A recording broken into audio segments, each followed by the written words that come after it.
दोस्तों 90s और early 20s के किड्स के लिए हंगामा टीवी पर शिनचैन की मूवी सिर्फ एक कार्टून नहीं, एक इमोशन थी। और अगर हम शिनचैन की सबसे बेस्ट, फनी और थोड़ी हॉरर वाइब्स वाली मूवी की बात करें तो Shinchan movie adventures in Henderlands top पर आती है। इस मूवी का मैजिकल थीम पार्क जितना मेस्मराइजिंग था, उसके विलन्स उतने ही ज्यादा अजीब और खतरनाक थे।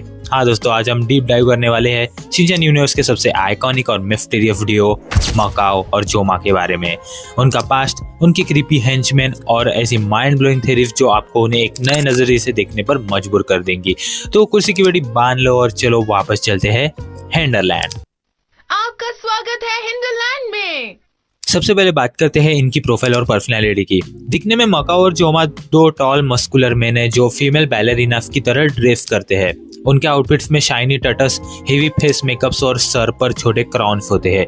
ये डिजाइन जापानीज ओकामा कल्चर से इंस्पायर्ड था, जो मैंने आपको हाइगुरे राक्षस के टाइम भी बताया था, जिसे शिनचैन की क्रिएटर योशितो उसई अपनी मांगा में कॉमेडी के लिए अक्सर यूज करते थे। इनकी पर्सनैलिटी की बात करें तो भाई दोनों के दोनों अल्ट्रा ड्रामेटिक, परफेक्शनिस्ट और नखरे वाले हैं। ये जितने फनी लगते हैं असल में उतने ही डार्क मैजिक्स यूजर्स है। उन्हें अपने डांस, एलिगेंस एंड ब्यूटी पर बहुत गर्व है। अगर कोई इनके डांस या लुक्स का मजाक उड़ाए तो ये उससे जिंदा नहीं छोड़ते। दोनों हमेशा एक साथ रहते हैं और इनका सिंक्रोनाइजेशन एकदम डेडली है। अब सवाल आता है कि आखिर ये विलन्स बने क्यों, इनका मोटिव क्या था? असल में मकाओ और जोमा किसी अच्छे बैकग्राउंड से नहीं आते। वो प्योर इविल और डार्क मैजिक एंटिटीज है जिनको पावर और वर्ल्ड डोमिनेशन की भूख है। इन्होंने हेंडरलैंड नाम का एक पीसफुल मैजिकल स्टेट पर अटैक किया और डार्क मैजिक से पूरे किंगडम पर कब्जा कर लिया। इनका अल्टीमेट प्लान सिर्फ हेंडरलैंड तक रुकना नहीं था, वो उस अम्यूजमेंट पार्क को एक बेस की तरह यूज करके अर्थ पर अपना डार्क कंट्रोल फैलाना चाहते थे। अपने रास्ते के सबसे बड़े थ्रेट को हटाने के लिए इन्होंने हेंडरलैंड की प्रिंसेस मेमोरी को एक श्राप देकर कैद कर दिया एंड प्रिंस गॉर्मेन को एक स्नोमैन में बदल दिया। ये उनकी क्रूएल्टी को दिखाता है जो उनके फनी चेहरे के पीछे छुपी हुई थी। चलो अब बात करते हैं इनके हेंचमेन्स की। कोई भी विलन किसी की मदद के बिना तो ये सारी चीजें नहीं कर सकता। तो मकाओ और जोमा इतने पावरफुल थे कि उन्होंने अपने डार्क मैजिक से कुछ बहुत ही क्रीपी और डेंजरस हेंचमैन यानी कि साथी बनाए थे। सबसे पहले आता है स्नोमैन। बचपन में इसने तो सबको डराया था। ये एक जिंदा स्नोमैन था जो लोगों को जमाने यानी कि फ्रीज करने की ताकत रखता था।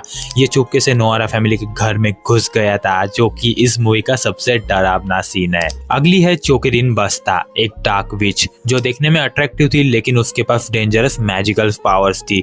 इसने ही हमारी प्यारी डॉल को हराया था। एंड लास्ट आता है क्ले जी मैड। ये एक वेयरवुल्फ जैसा खतरनाक बीस्ट था जो फिजिकली बहुत स्ट्रॉन्ग था और हंटिंग में एक्सपर्ट था। इन तीनों का एक ही मिशन था, शिनचैन से वो मैजिकल जोकर कार्ड वापस लाना यानी कि जादू के पत्तों को वापस लाना और उनको डिस्ट्रॉय करना जो उसने गलती से ढूंढ लिया था, यानी कि गलती से तो नहीं कह सकते, डॉल ने उसको दिए थे। चलो दोस्तों, अब बारी है मकाओ और जोमा के बारे में कुछ माइंड ब्लोइंग फैक्ट्स और थ्योरीज की। सबसे पहला फैक्ट है कि शिनचैन एनिमे की हिस्ट्री का सबसे लेजेंडरी और हाईएस्ट रेटेड कॉमेडी सीन मकाओ और जोमा के साथ ही है। द एपिक कार्ड गेम, वो ओल्ड मेड पत्तों वाली गेम और उसके बाद का बैलेट डांस बैटल आज भी एनिमे हिस्ट्री का मास्टर क्लास माना जाता है। अगला फैक्ट है कि ये दोनों आम इंसानों की तरह जख्मी नहीं होते। एंड में जब जोकर कार्ड का असली मैजिक यूज होता है तो उनकी बॉडीज किसी वैक्स की तरह पिघल यानी कि मेल्ट हो जाती है। आप लोगों ने देखा होगा, इसे एकदम से उड़ सा जाता है वो पूरा। दोस्तों एक और फैक्ट मजेदार ये भी है कि आपको जानकर हैरानी होगी कि जापान में मकाओ और जोमा इतने पॉपुलर है कि आज भी इनके सॉफ्ट विनिल फिगर्स और प्लस टॉयज मार्केट में बिकते हैं और लोग इन्हें कलेक्ट भी करते हैं। यही से आती है एक डार्क फैन थ्योरी। कहा जाता है कि मकाओ और जोमा कोई रियल ह्यूमंस या एलियंस नहीं थे, वो असल में किसी पुराने डार्क मैजिक का फिजिकल मैनिफेस्टेशन थे।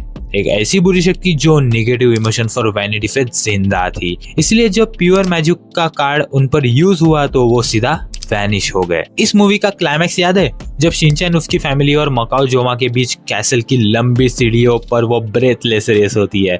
वो सीन बताता है कि मकाओ और जोमा कितने परसिस्टेंट और डिटरमिन्ड थे। इन दोनों ने शिनचैन मूवीज में एक नया स्टैंडर्ड सेट किया था कि एक विलन फनी, वियर्ड और टेरिफाइंग तीनों एक साथ हो सकता है। उनके जैसा और आज तो किसी और मूवी में मैच नहीं हो पाया। दोस्तों आपका फेवरेट मकाओ और जोमा का मोमेंट कौन सा था, मुझे कमेंट्स में जरूर बताना। अगर आपको ये डीप डाइव वीडियो पसंद आई और हेंडरलैंड की यादें ताजा हो गई तो इस वीडियो को एक लाइक जरूर देना। अपने शिनचैन लवर दोस्तों के साथ शेयर करो और ऐसी ही अमेजिंग कंटेंट के लिए चैनल को सब्सक्राइब करना मत भूलना। मिलते हैं दोस्तों अगली वीडियो में, तब तक के लिए सायोनारा।